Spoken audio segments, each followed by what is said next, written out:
special guest today, Logan Miersch from Bunker Hill, Staunton Co-op High School, our ICASSTT big bass record holder with 6 pound, 14 ounces. Coming up next.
To the Kraken Lair podcast.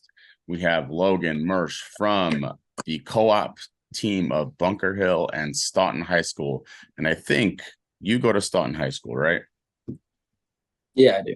So this is not part of the questions, but it kind of a little bit of a background. How does that work for you guys as a co-op? Is it something that's pretty seamless, or is it something that you guys kind of have to figure out teammates wise within the same school, or are you ever teammates with a kid from Bunker Hill?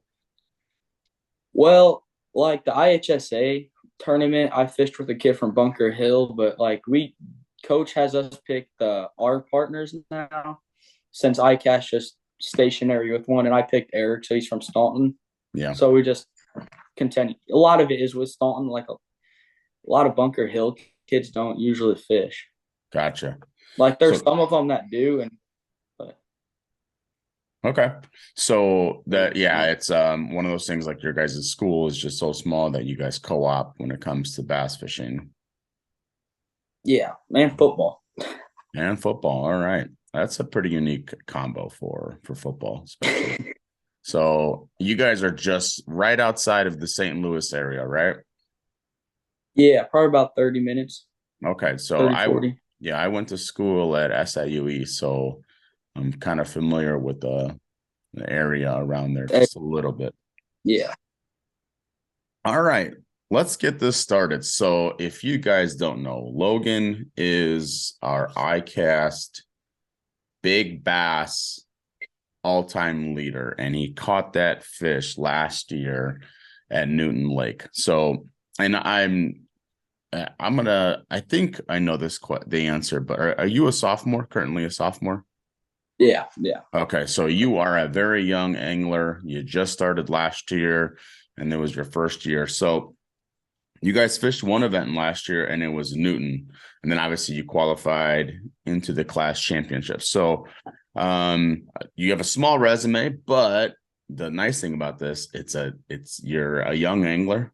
So your resume is just going to get bigger and bigger. All the other guests that we've interviewed either been juniors or seniors that have been fishing for many years and many events. So obviously their resume is a little bit bigger. But I wanted to interview you because you are our ICASS all-time big bass leader.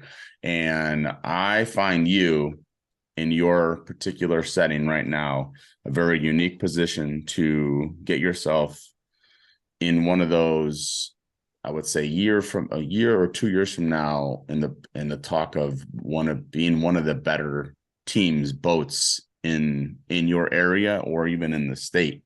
The one event you guys fished last year was event 9 at Newton, and you guys took first. You took first with 18 pounds, 13 ounces, and that's the day that you got your big bass, and the big bass was 6 pounds, 14 ounces. I mean, I think I asked you that day, was that your PB? And I think you caught your PB twice that day, right? Yeah. Yeah. Sure so did. what was the other one that was just a little smaller than this one? I guess four. It could have been five. It was because it was that we caught them within a minute of each other, Oh, and it was wow. like, oh crap, throw it into the live well, throw again.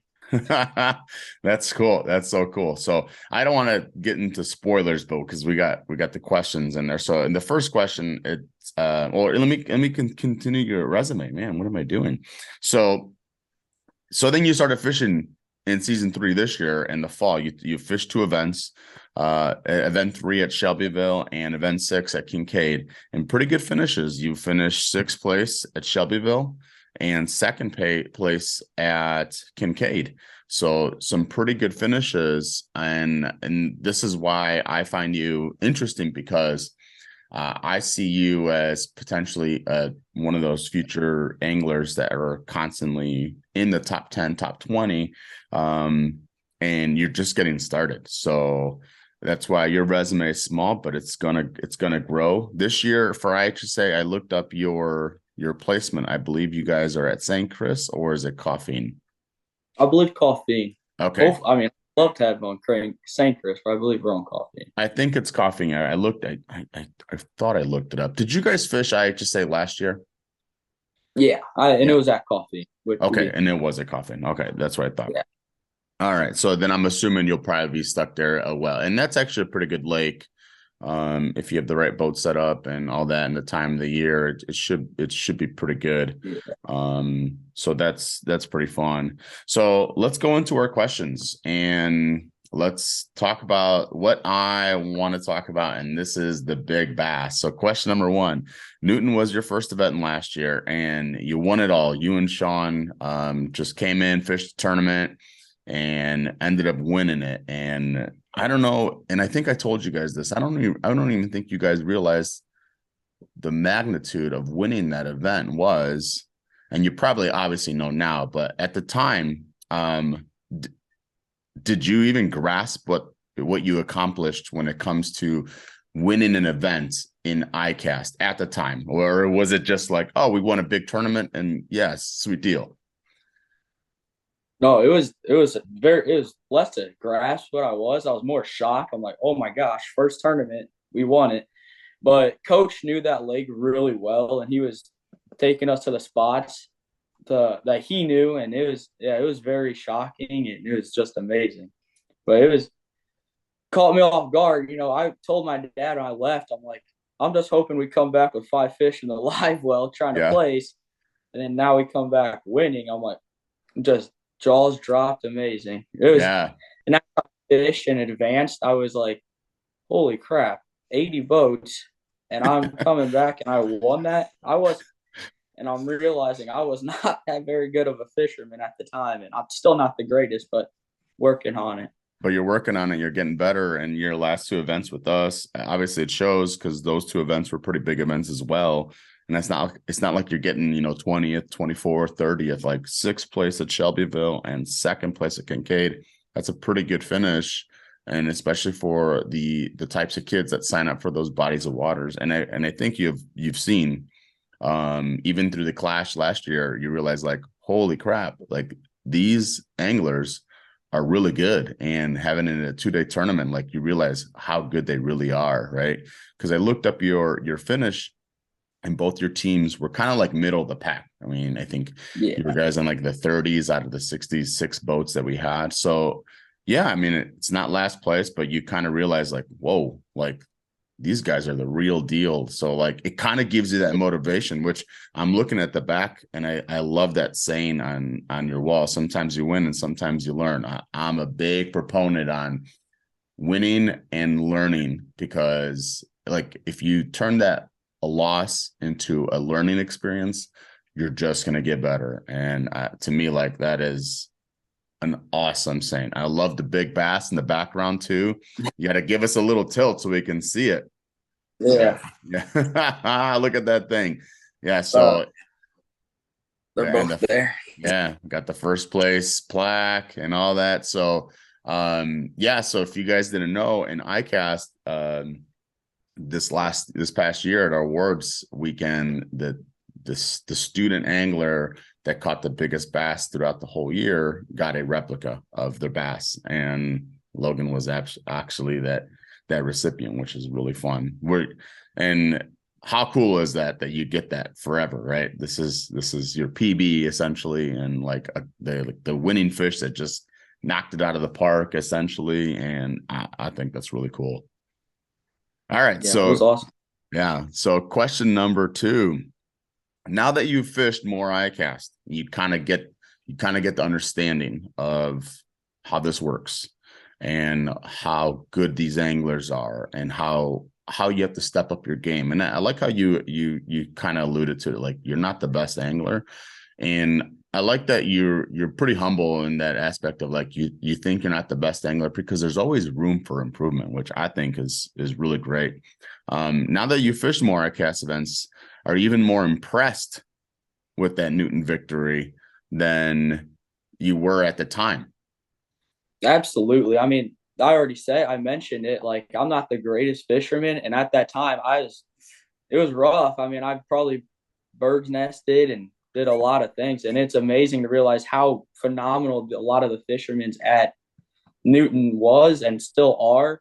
Yeah. And I was able to come ahead, but yeah, I'm very shocked now. And I fished Shelbyville, and then I fished State. State was a rude awakening. Like, these people are good and they understand what they're doing. And I'm just, I was very, now I look back, I'm like, wow, I was very lucky enough to get that. Yeah, it's a huge, huge change. Yeah. I mean, it's such a cool thing. And I think it's one of those things like even in that day, I think I mentioned it. I don't know if it was your parents or Sean's parents or somebody's parents. They were there, and I told them like, you don't even realize how good of a finish this was compared to the anglers that you've beat. And I even also said it's like you possibly could be one of these anglers, right? And I remember saying that vividly, and be like, because if you win a tournament, to me, in my opinion, yeah, you can have a really good day, right? But you still got to catch the fish. You got to land the fish. You got to kind of execute, even though, like you said, coach knows that the lake really well, but you still got to get to those spots and execute. Your coach can't fish for you. Yeah, he can tell you what to do and all this, but essentially you're doing the work. So yeah, I think the more and more you start fishing and getting these confidence in these places, you're gonna realize like, man, I'm starting to get good. I'm like putting all this information and knowledge in the back of my head. So when I fish the next event, I kind of like put that into it and get better. So I'm pretty excited for you, especially this spring season, because this is the time we go back to Newton. I want to see if you can retain that title, right? That'd be super fun. Right. All right, so let's talk about this big bass. I want to hear from the start to finish, through the cast, the catch, the what if you're okay with sharing the bait, you don't have to. Your mindset, like tell us the story of this fish, and you know what? Tell us the story of the fish that you caught before, because you just said that it was within a minute or 2 minutes Yeah. of each other. So like tell us that information, because obviously that's a huge like change, because two fish is essentially, like you said, it was probably 10 pounds in two fish. That's amazing. Yeah. So it's kind of funny. We went to the dam and I just got winded off of it. And coach was like, I'm gonna go try to find less wind. So we pull up to this spot and I popped up extremely fast. I'm like, I'm trying to catch a fish. I throw it out there and I catch it's probably the 4 pounder and whatnot. And I'm like, wow, I just new PB and I get it all set off. Coach throws in live well. I cast again and I catch it and I hook into it. And I'm like, it's big, it's big, it's big. And since I've said my 3 pounder, 4 pounder was big, big, big, coach is like, oh, here we go, here we go. And I get it up to the boat, and Sean's hanging halfway out of the water, pretty much swimming half of his body with the net. And he gets it in there, and coach's face went from like this to Yeah. just jaws dropped. It was amazing. And yeah, it was very, very shocking. We've thrown spinner baits the whole day. And then so finish off, and we were probably 15 minutes away from the boat ramp, and I think our comeback time was 2:30, and it was 2:15 when we pulled. Well, it was probably 2:10 when we pulled into there with two fish in the boat. I catch that four and then that big bass, and then Sean throws one into the trees, gets it snagged, and it's just hanging there dangling over the water. And I see a bass just jump up and catch it. And we're like trying to get to it, and Sean breaks the limb and pulls it in. And it's like, at this time, it was probably 215, 220. Hopped in the boat and just came in there just in time. But yeah, it was very, That very. that is so cool. I'm gonna look up the standings because I want to know if Sean's fish made a difference. Yeah, I'm assuming it did. I think Newton's team was 1803, maybe. They were They were 18 high. off. Yeah, so Turner and Lane, obviously a really good team, and this is their home lake. Two good anglers. They had 18-5. Manuka, Hunter, Petrovic, and Andrew K also had 18-5. So like two phenomenal angling teams, right? And like two studs. So like you guys had 18-13. So obviously Sean's miracle fish that jumped out of the water that's dangling on the tree. I mean, that is amazing. I mean, I didn't know that. That's so cool that's kind of like how you guys won the event because essentially 8 ounces won your tournament, and obviously that fish was bigger than 8 ounces. Yeah. That No, it was. it, Yeah, it was very awesome coming off that dam where we got pushed around and probably birds nested 18,000 times. Yeah, and then just coming over there, and within 2 or 3 minutes, I catch PB, even bigger PB, just like. So how were your parents after this event? Because I mean, obviously, as a parent, with their kids fishing or any sports, and was this your first tournament as a team for you guys, or was this your first Yes, tournament? yeah, it was the first Bunker Hill Staunton tournament, and it was. I consider it my first tournament personally, but I fished like a local tournament with my uncle, Mm-hmm. and that your first tournament, it wasn't very good. So I'm Yeah. considering this one my first tournament. So it's your But first yeah, youth tournament, right? So like fishing yeah, with your uncle, those are adults, stuff like that. To me, like that's totally different. That's a totally different realm of tournament fishing. Not that it's better or worse, but like now it's kids and kids and kids, right? So this was your first youth high school fishing tournament.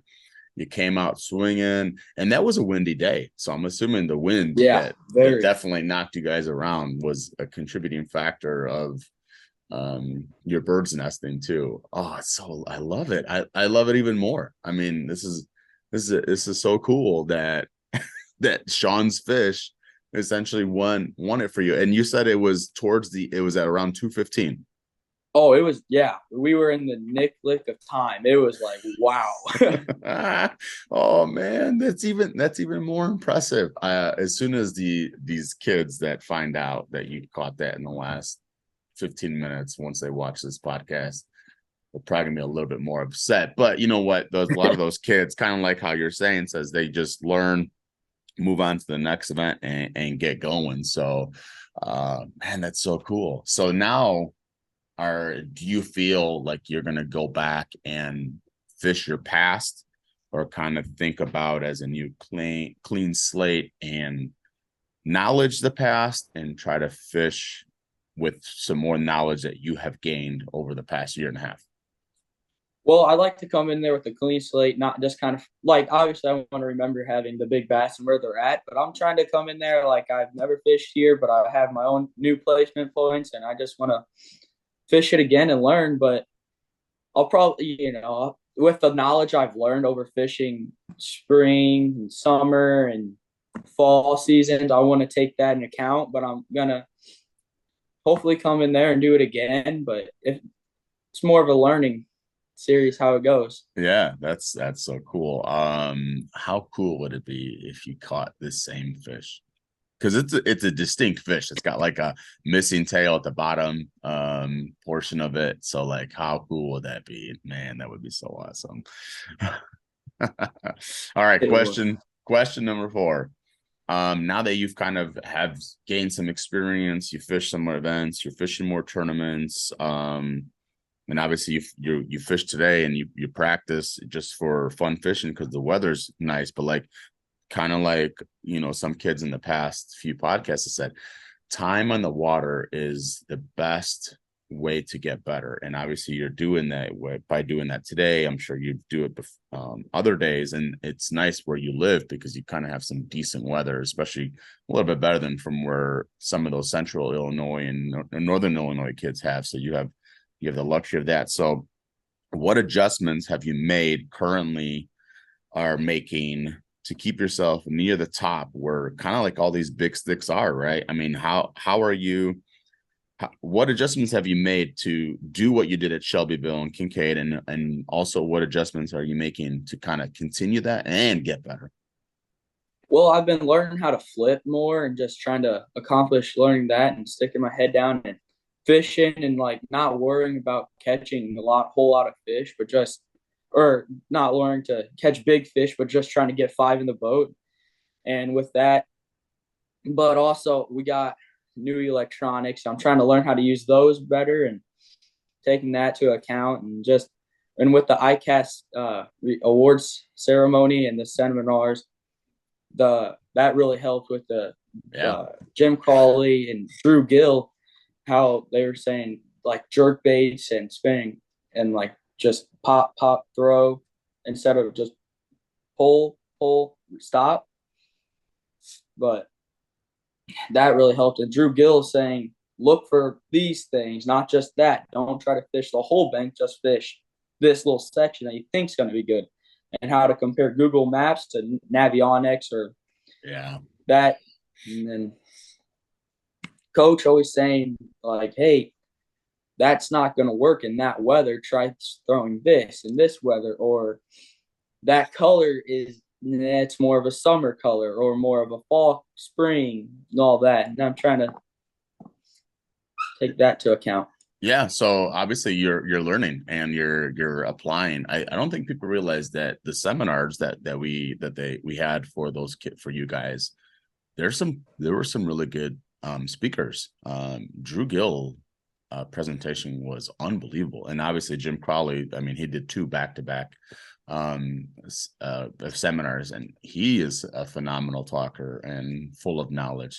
So like picking up on all those things are just going to make you a better angler. And I really like how you're kind of using those adults that you have access to. Obviously your coach, I think he fished in college, didn't he? Yeah, he did. I believe SIUE, I think. Oh, look at that. But Perfect. I love that school. That's where I went. Perfect.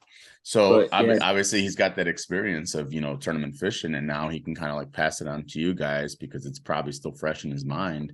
And that experience definitely transfers really well. So yeah, super, super happy. I like that you're getting better at, like you were saying, you're starting to get better and learning how to flip better. Cause I mean, that's kind of like Illinois fishing, right? Get tight in the bank and flip yeah, into dirty water. Yeah. flipping and roll cast. That's what I'm learning. But Very, yeah, Drew Gill, at the seminars, his dad mentioned his YouTube, and I've been watching those, and I've been yeah. comparing Drew Gill to Dustin Connell to Jacob Wheeler, just trying to like realize, okay, I need to work on this, and that, Like it. and see how each of them throw it a little bit differently, and I just take that to my comfort and take their advice to my comfort, and realize how to fish it. And Jim Crawley's having another at Shields. They Yeah. have the spring bass fest, and me and a couple of my buddies were going to go up there and watch a few of their seminars and just take more notes and Yeah. get more advanced. Yeah. And honestly, just put that practice into reality of fishing, whether you're in a tournament or fun fishing, because that's the only way you're gonna kind of get those actual techniques down. Because I mean, I talked about it I don't know, 2 3 4 podcasts ago, how jerkbait fishing, and I'm just not really good at it. And it's one of those things, like the only way you get good at it is going on the water and practicing it, because it's a unique technique, and it's a fun technique, but it's a unique technique. So yeah, really cool. All right, we're kind of speeding through these questions. I'm gonna try to slow it down. We gotta talk more. but it's okay. All right. Curious. Number 5. Curious. Have you fished other events besides ICAST? Now that you fished some high school events, have you fished some other high school events besides ICAST since your win?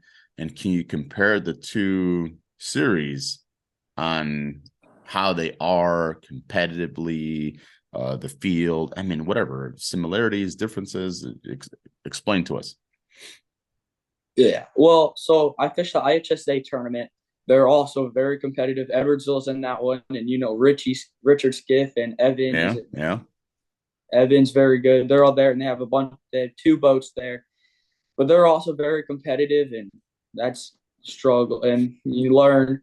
But Holiday Shores also has a high school tournament, and I really like that how they set it up because that one like you focus on one kid, and they have a captain where you draw for captains, and they take you out and Okay. they teach you and you. But that one I was still very competitive because you're still fishing against other high school kids. Where ICAST are fishing a bunch of other kids, and there's not just 5 fish, not one big bass like the Holiday Shores tournament.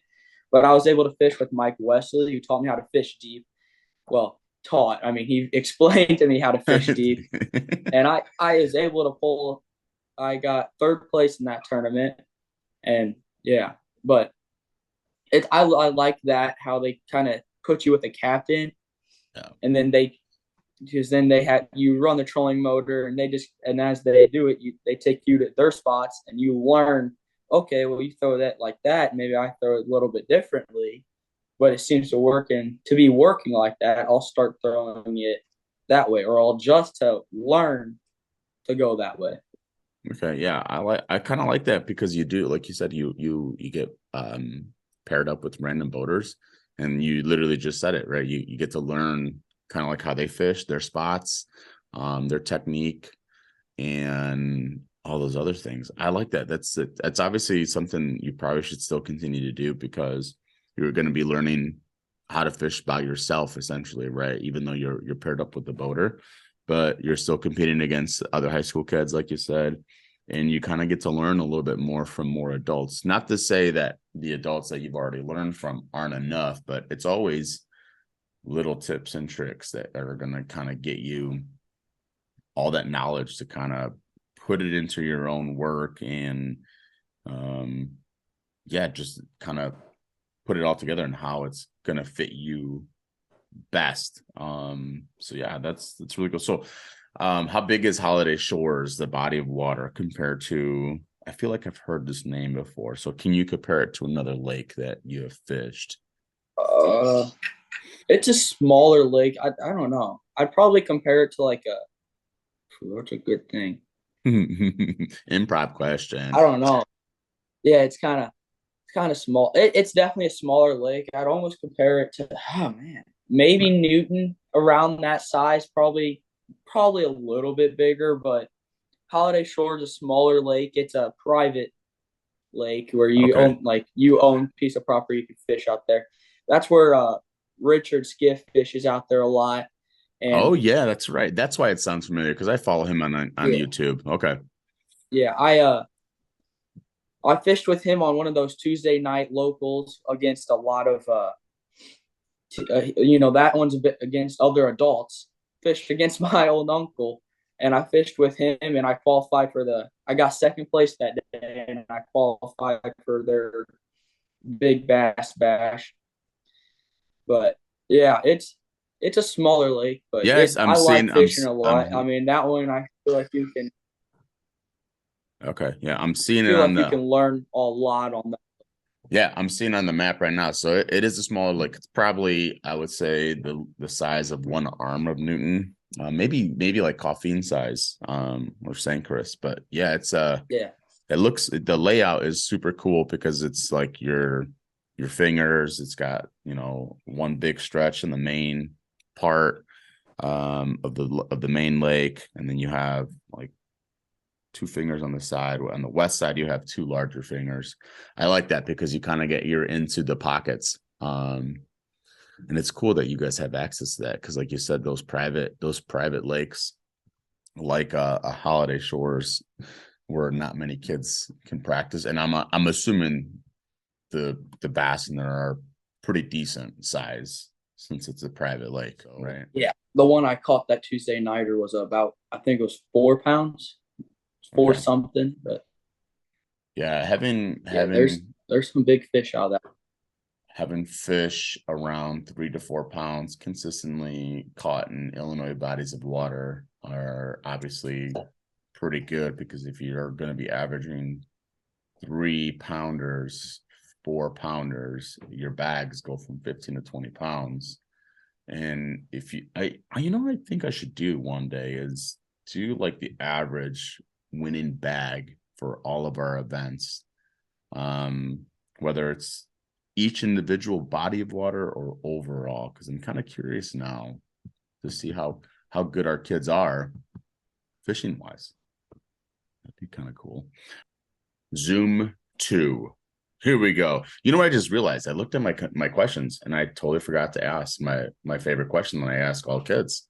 So you're gonna get 9 questions, and we're gonna put that in right now.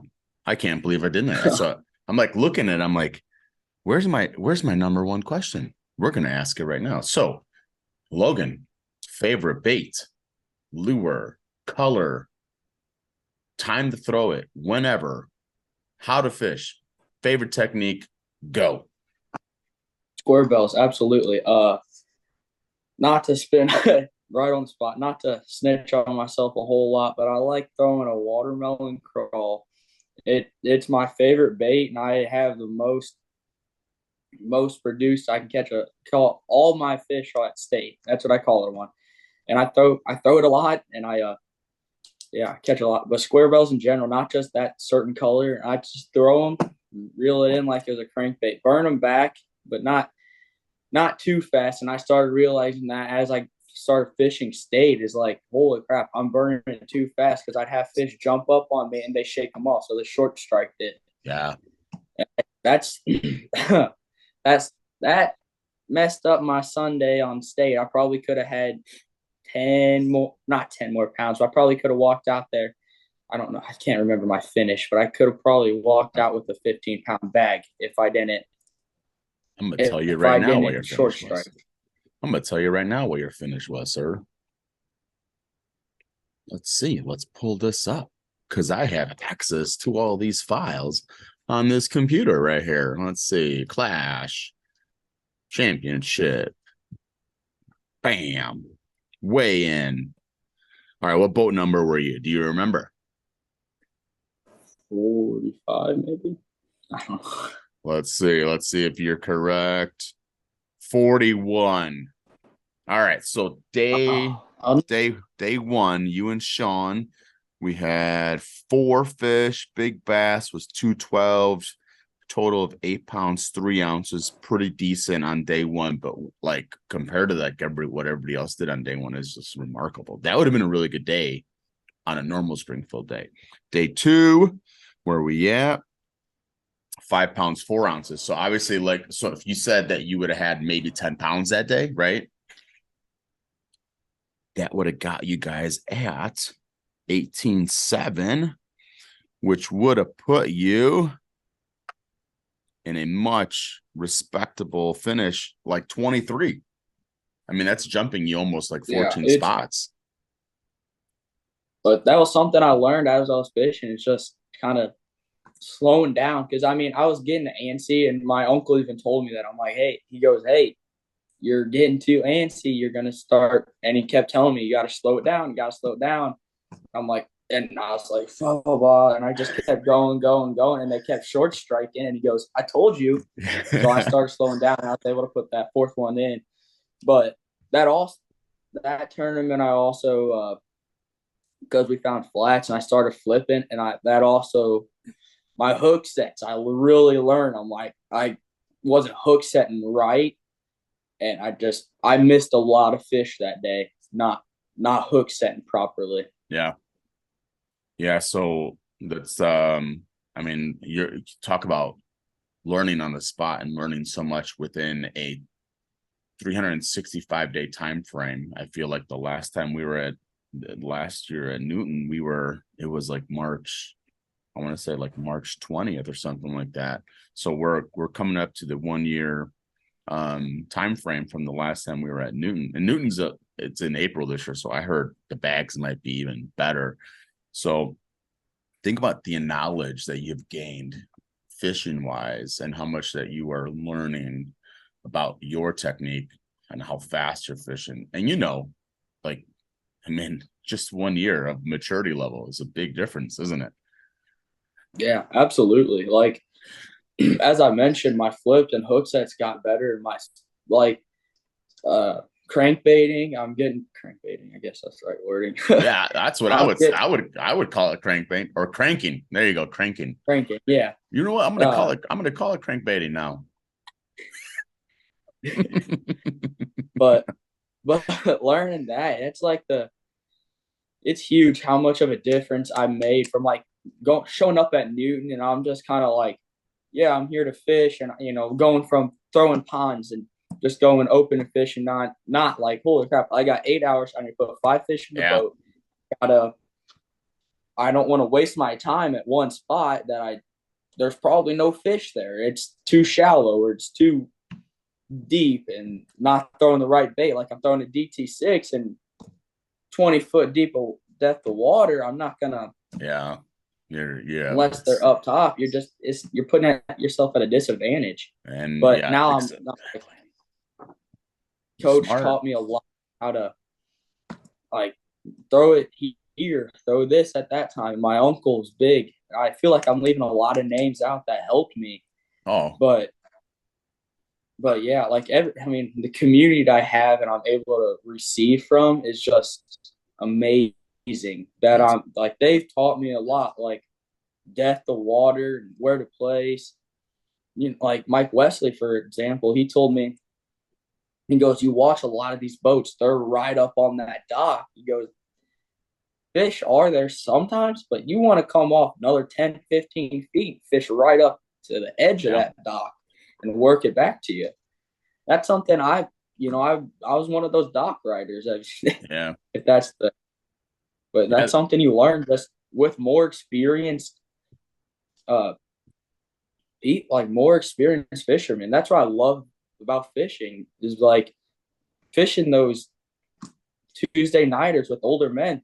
They've been fishing all their lives and they're just yeah. sitting there. They share the knowledge. They're like, yeah, that's not going to work. You just got to.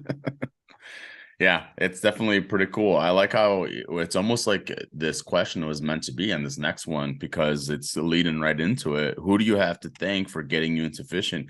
And if it's more than just one person, I mean, please go ahead because it's always could be one person, it could be multiple people that kind of gets you that love for the sport. Absolutely. There's multiple people. Like my grandpa, for example, when I was younger, he used to, every time after school, because I'd go over there, he would take me fishing, like throwing little bobbers into the water and waiting for the bluegill to take it. And that was huge. And he passed now, but before he did, he promised me a gun for trap, and I'd be that's before I started getting into fishing a lot. And after Newton, my grandma and I'm like was looking for a boat. I wanted a boat. I really wanted to fish. And my grandma's like, instead of getting the gun, I think your grandpa would rather have you get a boat. So I jumped on the opportunity and I took it. And now, if you look at my boat, I applied a couple stickers. It's Philippians 4:13.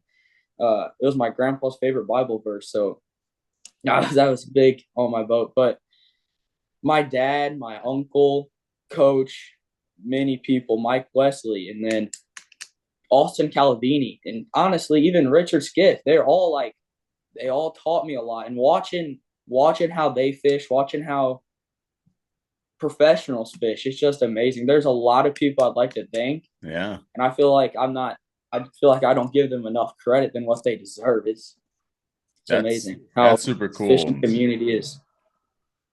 I'm like getting goosebumps listening to you because like I feel I definitely feel the appreciation that you have for all these people that you're naming. And that's so cool that your grandma's like, you know what, your grandpa would probably would like you to have this boat. And that's awesome. That's so cool that you kind of have that, because now in the back of your mind is you're kind of thinking of your grandpa when you're in your boat, right? Like it's kind of like Absolutely. And then so he gave me this shaky or rattle trap, and I never tied it on. It just sits in my tackle box. It's my good luck charm. And yeah. my dad gave me a couple of baits, never tied them on. They just sit there. They're my good luck charm. And Yeah. I'm scared to take them off, take them out. Oh yeah, I would. There's nothing wrong with being superstitious. It's almost like you should take the hooks off, make it into a keychain of your boat keys. How about that one? That's a good idea. I might have to. That's a good Yeah, idea. yeah. Don't I won't take any credit for it because you obviously just have it in your boat. But that yeah, I wouldn't throw that either, right? Like if that was a bait that my grandpa gave me, like I'm not throwing that because what if you lose it? I'm going diving into that water. I'm getting it Oh back. yeah. So yeah, that's super cool. I'm so glad I thought of that question to ask you, because I don't really ask that all the time to all those kids or all the kids that I interview. So that was a really good answer. I definitely appreciate your appreciation for all those individuals that got you into fishing, because I mean, I talk about it all the time and you said it. This is why you love fishing. Fishing is such a cool, it's so hard to explain how cool it is, right? Fishing's a different sport. Like compared to baseball and football, I love it because fishing, state people at like I go up to somebody, I'm like, hey, what'd you catch them on? Blah blah blah, or what and they just say it's like, yeah, is this, Yeah. and you can say that, and it's amazing how you can like I could tell somebody I threw say I that Newton if it was a 2 day turn, I'm like, yeah, I threw this and this at the color spinner bait and all that. But it could help them, could catch them more fish, but it also, because there's so many different ways you can Oh, fish something, and infinite. it's amazing, and that's why I love fishing. The fishing community is just a complete change. Like after we won, like, and I do it now. I do it because I learned. Like everybody came up and like congratulated, and Yeah. that's amazing, and Yeah. that's why I love it. We're like baseball. I feel like baseball or football. I feel like they're just like, yeah, Yeah. congrats, blah blah Yeah. blah. But like fishermen, the fishing community, it's just, yeah, I feel like it's better. I feel like everybody has a bond. Everybody's friends there. Yeah. It's a More humble cool, as a team. cool community. And like you said, it's because you know how it felt when you won, right? So when you see another kid that wins, it's almost like, dude, congratulations. That's so cool. I mean, the smiles on faces when kids win a fishing tournament. And I get it. I've been around sports my entire life.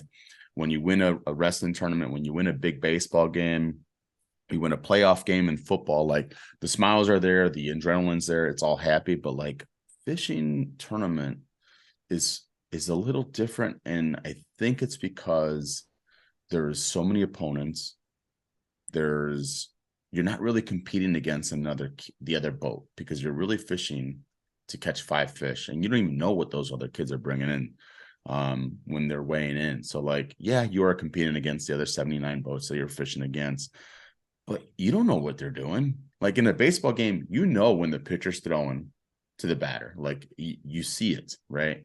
In football, like you have your 11 on 11, and you see the play unfold before your eyes. So yeah, I like it. I like that those kids kind of came up to you and congratulated you. And you know what? It's not a shock. It's not a shock. The kids in this series, And now awesome.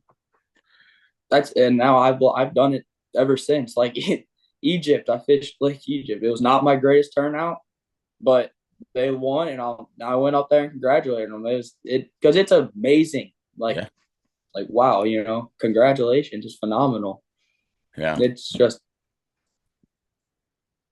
I think we're losing Logan. It's the face. No, he's back. All right, but the face was frozen.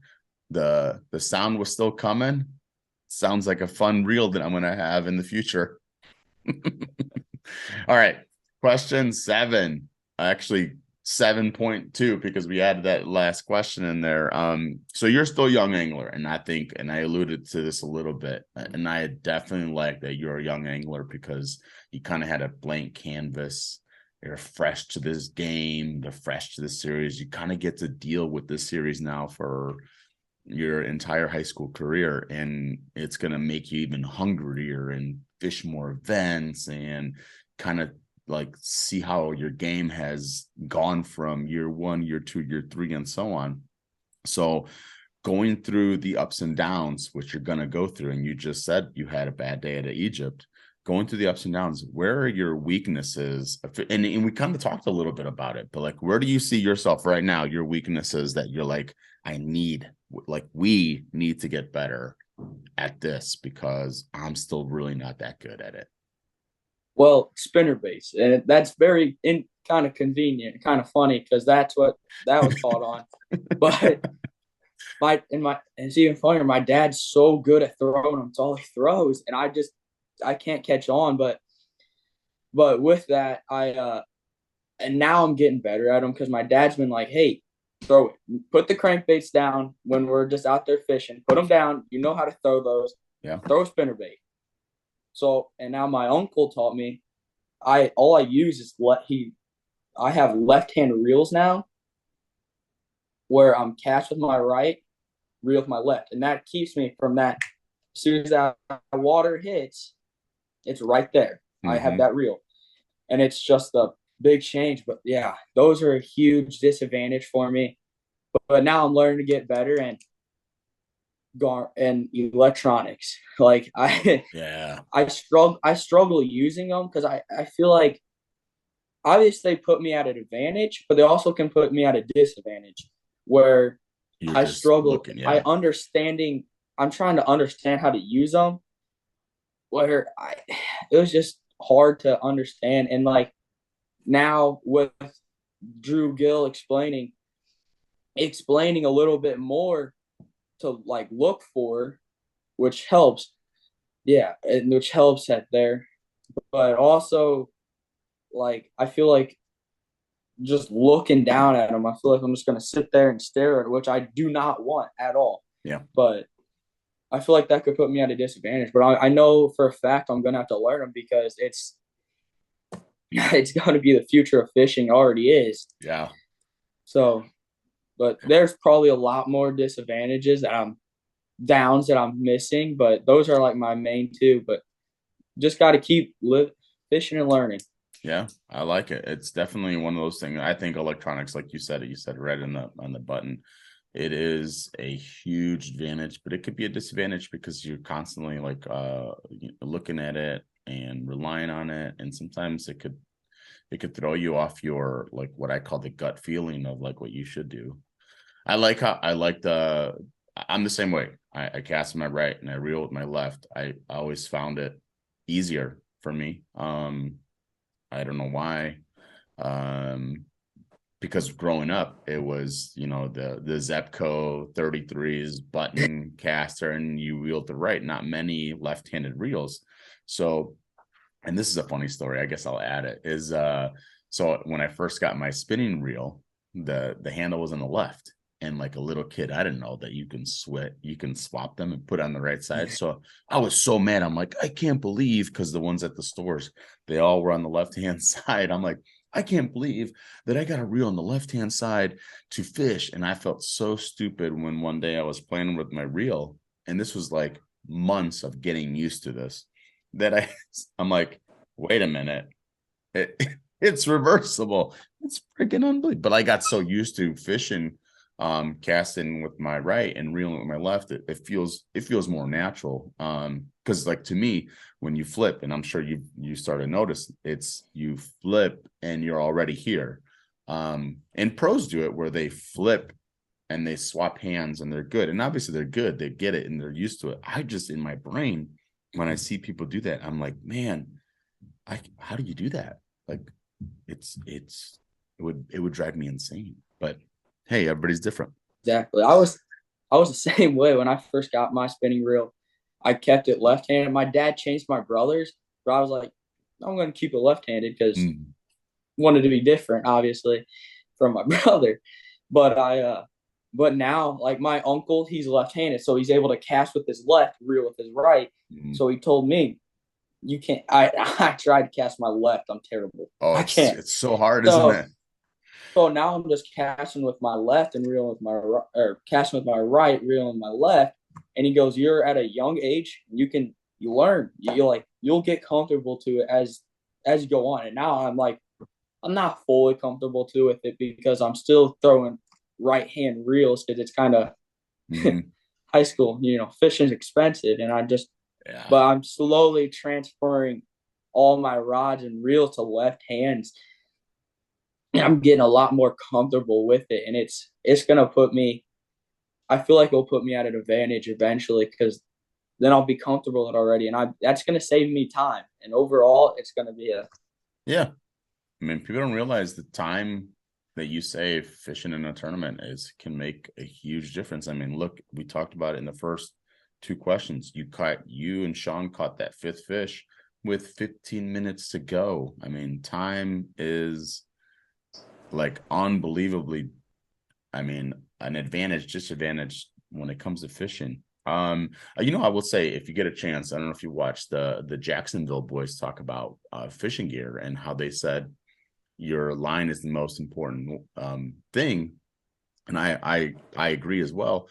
Like they talk about buying inexpensive reels and rods as long as you have you tie the right knot, you use a decent line. Like, so yeah, fishing, like you said, fishing can be super expensive, but at the same time, sometimes if you are a little resourceful and kind of just think about what is the most important thing on that combination is the line, and don't worry about buying, you don't need a $300 reel, don't $300 rod. Is it nice to have? Yeah, super nice, but like sometimes buying an inexpensive reel to kind of do your job for you for that one tournament. I mean, having that extra rod, right, where it's your crankbait and your spinnerbait, your bladed jig, all within 3 reels and rods, and you just swap instead of having to tie on and thing. Because again, time wasted, right? So sometimes, yeah, don't be afraid to buy something inexpensive, put some decent line on it, make sure your knots tied on correctly, check it every so often after casting, catching, especially catching 6 pound 14-ounce bass, and make sure that knot is still good. Oh man. All right, it's we funny are, you mentioned that. yeah. It's funny you mentioned that because my dad, before I started this, we were talking about because I bought for Christmas, I got a high end combo, and he goes, just use my cheap ones. They still work the same. I don't see why you have to have that nice combo. And I'm like, all right, I like it. The Yeah, sensitivities on it. it But is. he goes, well, I'm using the same Seagar line that you use, and I'm still catching fish. So true. So true. But you're right. Yeah. I think that's where people fall in love with the sensitivity of the rod for sure. That's exactly like it makes a big difference. I feel like I went from my blue coup Falcon, and it's like, holy crap, that sensitivity is amazing. And I'm like, well, I want the low rider because that's the high end one, and I got the low rider. Now it's hard to go back. It is. Yeah, Now, it is. But you but know what? It's you kind of play around with it and do it. But I do like how your dad's giving you some crap and like, well, I got my cheap ones and I got the same line and we're still putting fish in the boat, which is true. All right, so let's get into the last question, our last and final question for our podcast. Give us the remaining 2023 goals, whether it's ICAST, IHSA, and some future goals that you have written down that you want to accomplish maybe by the end of high school and then possibly going forward. So give us some of your goals, Logan. so low level goals, I'd like to learn how. Like this summer, I want to learn how to fish deep. I want to fish a lot of deep and learn there. But like higher level goals, I want to win ICASS state. Like that's a pretty big goal, along with getting angler of the year. Like Yeah. I've seen those very phenomenal fishermen at the ICAST award ceremony, I'm like, I want to be one of those fishermen holding up the belt. So that's a huge goal for mine. And along with just trying to get to college and fish there, trying to fish college and keep up the high stakes and hopefully make a career out of my fishing. But if I can do that, it'll be a dream come true along with a lot of other fishermen and like yeah, it's a huge goal, but there's big goals here and there. Got to write them down. You know why? Because when you write them down, you get to see them, and you kind of get reminded of it. So like, don't be afraid to write this stuff down. I mean, I write stuff down all the time with the notes from the conversations I have with all these kids, and I just write stuff down because sometimes seeing it again reminds you of the conversation, and B, like why I wrote it down, what it means, right, to me. So don't be afraid. Write those goals down. Put it right next to that plaque, right? Put class champion right there, maybe on top of the Cardinals plaque. Cover that up. And Absolutely not. That's like I saw your I saw your Kincaid hat yeah. when you were doing the thing. It was the Cubs. I'm like, I told my dad, I'm like, Dad, we're going to stop by Dick's or something. We got to get Humberto a new hat. Yeah, I'm a diehard Cubs fan. But you know what? Going to school at SIUE, like I have a lot of friends that are huge Cardinal fans. I didn't realize the amount of hatred that there was until I went to the St. Louis area. Like up here where I'm at, all the hatred is between the Cubs and the White Sox. So like now I'm just like, man, I'm getting hatred all over the place. This is crazy. I remember walking to class one day and you know, kids have, you know, St. Louis hats all the time. And this kid was wearing a St. Louis hat backwards. And I'm like, oh, cool, whatever. You know, it's a beat up hat and I'm wearing my Cubs hat. And then all of a sudden he stops and somehow I pass him up. And on the front normally where the MLB logo is, it says Cubs suck. And I'm like, what the heck? I'm like, who gets a hat? So the appreciation for Cardinal fans, and obviously in the one thing that really sucked, I was at SIUE when the Cardinals won the World Series. It was so hard. It was so hard as a fan, and like a lot of my roommates gave me so much crap, and I was getting so angry with them because you know how it is. Like it's baseball. It's like I love baseball, so when the Cubs won the World Series, I will say all my Cardinal fans send me a text congratulating me and, you know, said they're happy for me. And I'm like, oh, you know what? They were the only type of friends that actually did that, you know? So there's definitely an appreciation for baseball in St. Louis. I will say St. Louis fans, even though they're crazy, they have an appreciation and a respect for baseball. They know their stuff. Yeah. But got to cover it up. No, we're diehards. Yeah, you guys are diehards. That's okay. Yeah. You're diehards, and you know what? That's what makes this that's what makes it cooler. That's what makes the friendship like my brother's roommate. He's a Bears fan, and we're Packers fans. Oh, that's like the worst combination, Logan. You're a Cardinals fan and a Packers fan. Oh, are you a Bears fan? Yes. Oh. That is so funny. No, it's yeah, but I feel like that's what makes it fun. Like yeah. Especially when your best friend's a Cubs fan or a Bears fan, you can just sit there and one of them wins, the other one, you know, and you're just like, man, that sucks, doesn't it? Just making fun of them, how terrible the team is, and just unfortunately, I'm usually on the side where I hear my friend says that sucks, huh? But you know what? I will say, I will say, you know what? You Packers fans, you have it coming. Like you better watch out. You better watch out. You guys have it coming.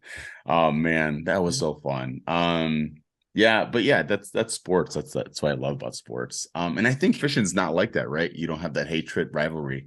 You have friendly rivalries. exactly. And that, watching professionals like Justin Connell and Jacob Wheeler, just sitting there watching them, you would think that you're like, but in reality, they're like sitting there, Buds. here, throw Yeah. this, throw that. And they're like, that's what I love when they're on the YouTube together. Oh my Yeah. goodness. I get to see both of them. Yeah. One of them throwing crankbaits, one of them throwing spinner baits or dragon drops. It's just like, Yeah, get it's to so see cool. both. So cool. All right, Logan. I want to thank you so much for coming on the podcast. I wish you all the luck coming up in this spring season. I have noticed that you guys have signed up for many of the events, and obviously you got 2 years left after this. And I hope you write down these goals. I hope you accomplish them, because I do think that you are a kid that are going to take advantage of all this stuff and want to be one of those top 20 kids, top 24 kids. And I think you can be. I really do. So I definitely thank you for coming on, and can't wait to start this spring season. Yeah, thank you for the opportunity. And I'm very excited for the spring season. I going out and working, making placement points every night, just trying to find, getting excited, getting antsy. Yeah, love it. All right, man. You have a good night. Go Cubs, go Bears, and I'll see you in a couple of weeks. Man. You too. Have a good one.